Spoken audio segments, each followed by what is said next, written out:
Boa noite. Poços de Caldas completará 142 anos de vida na próxima quinta-feira, 6 de novembro. Redundante proclamar as belezas desta ainda jovem estância, expressões da natureza nas matas que nos rodeiam, as fontes naturais e sulfurosas que suavizam a existência. Mas se tamanha dádiva nos encanta, é necessário ir além do perfume. Claro, é natural se inebriar com a beleza das flores. Todavia, não se deve perder a consciência de cuidar muito bem do jardim. E como estamos fazendo isto? Quais sementes estão sendo plantadas? Que frutos realmente desejamos colher? Que presentes estamos oferecendo ao município buscando preservar este paraíso escondido entre as montanhas? Importante ver a cidade com veracidade. Ir além da embalagem e pensar no conteúdo. Para isso, a premissa de que todos nós somos jardineiros e cada um tem a sua parcela de responsabilidade refletida nos atos simples do cotidiano. É o lixo jogado no lixo, a água sendo consumida como bem finito, a não depredação dos bens naturais e do patrimônio arquitetônico. A tarefa de semear é complementada com atos de cidadania, respeitar as leis do trânsito, praticar a solidariedade e o voluntarismo, entre outras questões. Mas é preciso mais. É ver a cidade com olhos críticos de quem percebe o desenvolvimento, mas que se preocupa como isso irá afetar a sustentabilidade e a qualidade de vida já tão propagada dos seus privilegiados moradores. Voltamos novamente ao exercício do fazer político, que vai além de votar ou ser votado.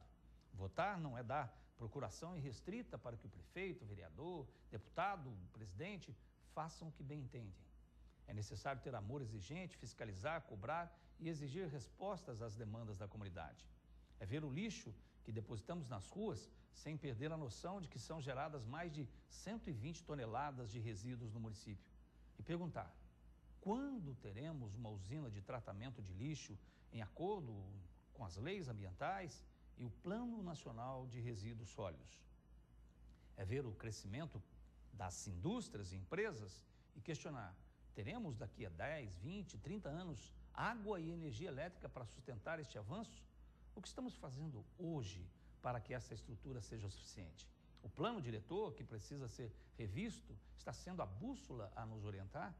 É ver o crescente número de veículos na cidade e indagar quando teremos um planejamento macro de mobilidade urbana.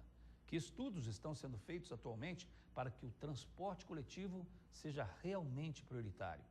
Quando teremos ações efetivas para se reduzir a mortalidade no trânsito, principalmente no que se refere a acidentes envolvendo motocicletas?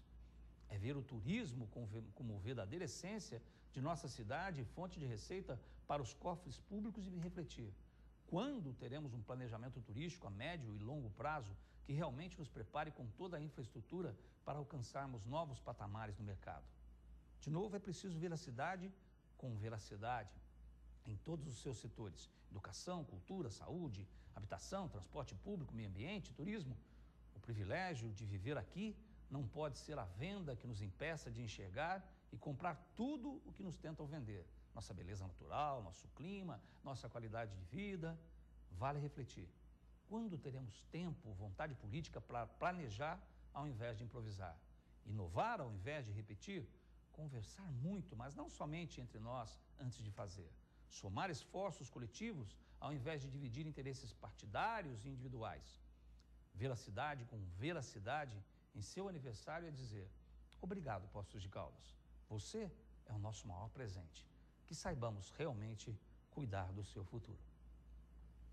Estamos começando mais uma edição do Hora da Verdade, 3 de novembro de 2014.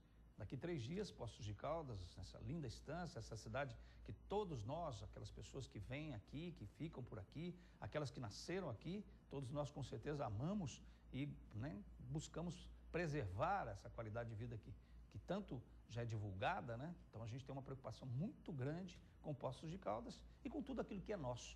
Por exemplo, o Departamento Municipal de Eletricidade.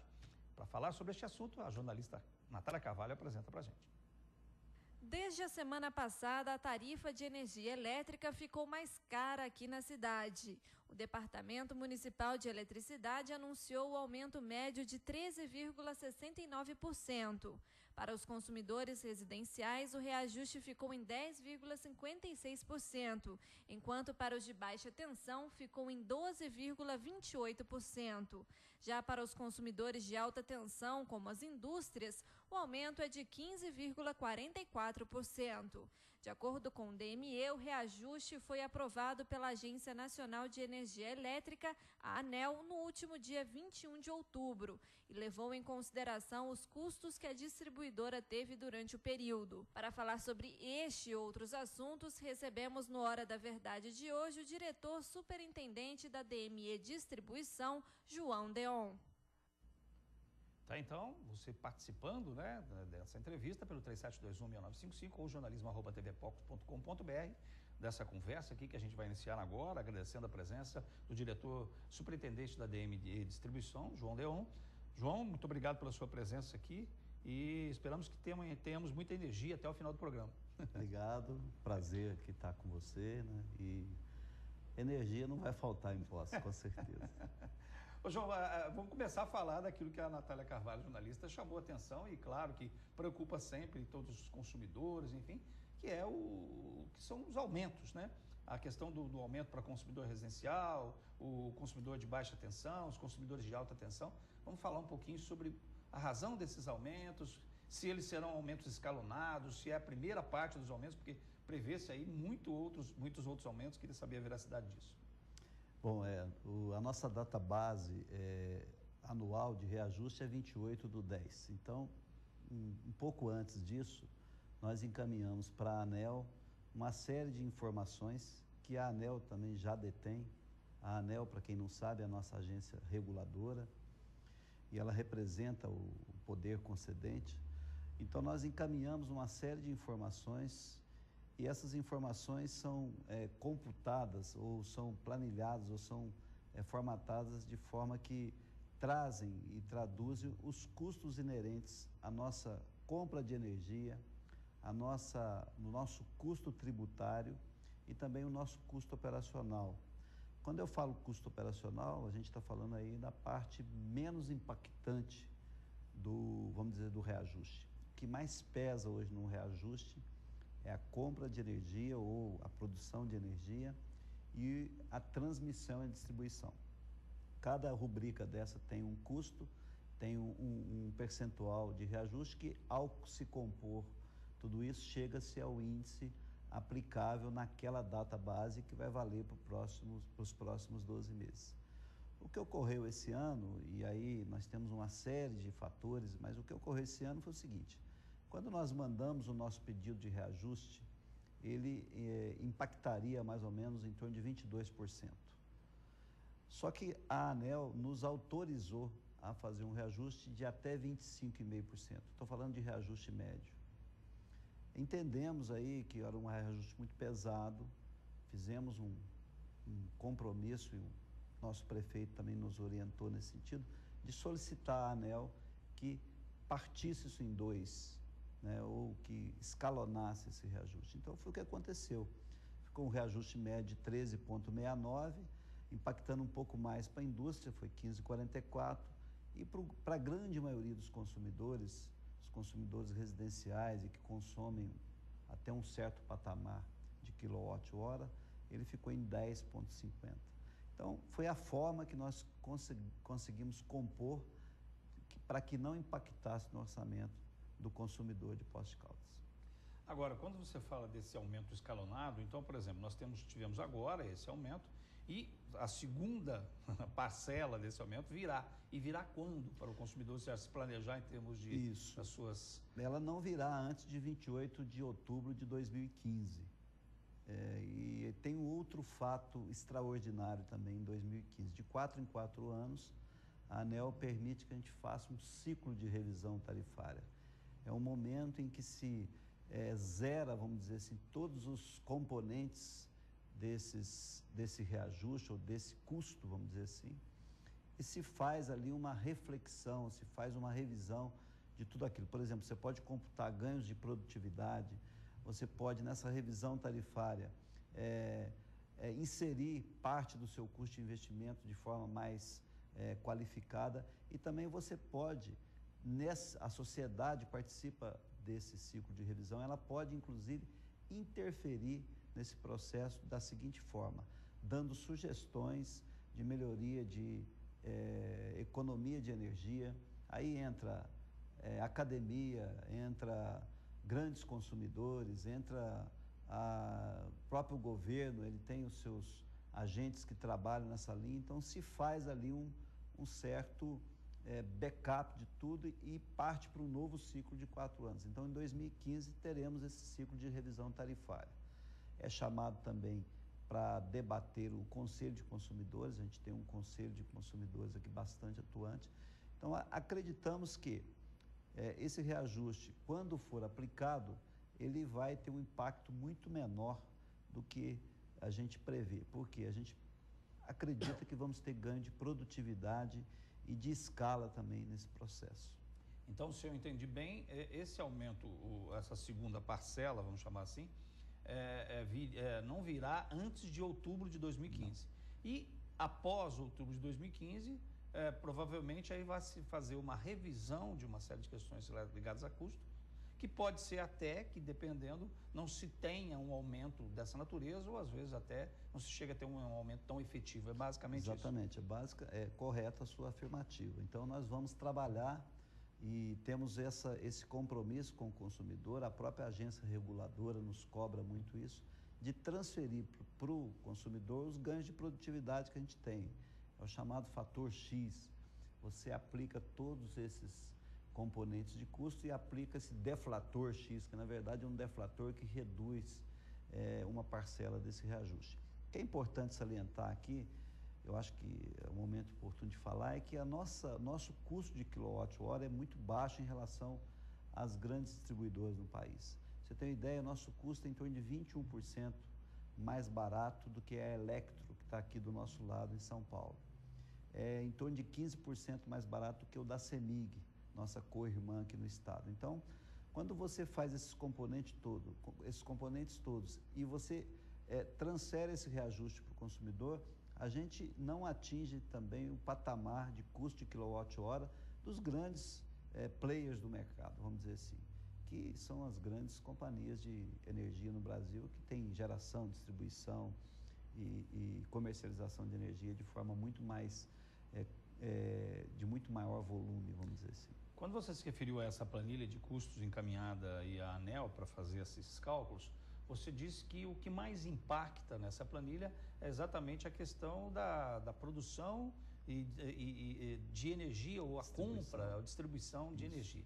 Aqui em Poços de Caldas, de tudo aquilo que nós, por exemplo, em termos do consumo nosso, quanto que dessa porcentagem nós produzimos ou quanto aquilo que nós compramos? Então, por exemplo, nós temos uma fábrica aqui, entre aspas, de energia elétrica, quanto que é essa porcentagem, quanto que nós compramos para atender o nosso consumo interno? Exatamente. Aí, quando eu falo para você nesse componente de energia, ele tem um componente muito forte aí, que são os encargos setoriais, que a gente chama. O que são encargos setoriais? São encargos que todas as distribuidoras têm, vamos dizer assim, ele tá no cerne do reajuste, não tem como você gerenciá-lo. É o que a gente chama de parcela A. Então, o componente do reajuste, ele tem a parcela A, que é esse conjunto todo de compra de energia, por exemplo, de Itaipu, de Angra 1 e 2, que são cotas compulsórias que temos que adquirir, independente se a gente vai usá-las ou não. Mas, respondendo diretamente à sua pergunta, a nossa fábrica de energia hoje em Poços de Caldas, ela atende em torno de 40% do mercado. Quando eu falo fábrica de energia, usando até a tua expressão, estou falando de geração própria, né? Aí do DME, nas suas PCHs aqui na região. E nós temos uma parcela importante desses 40%. PCH pequenas centrais elétricas, né? As nossas usinas aqui são todas caracterizadas como PCHs, né? Então, esse componente de 40%,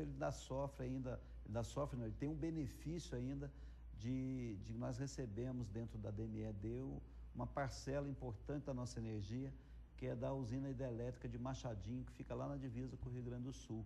Nós temos um percentual dessa usina, é uma energia que essa usina quando foi concebida e construída, ela foi uma decisão muito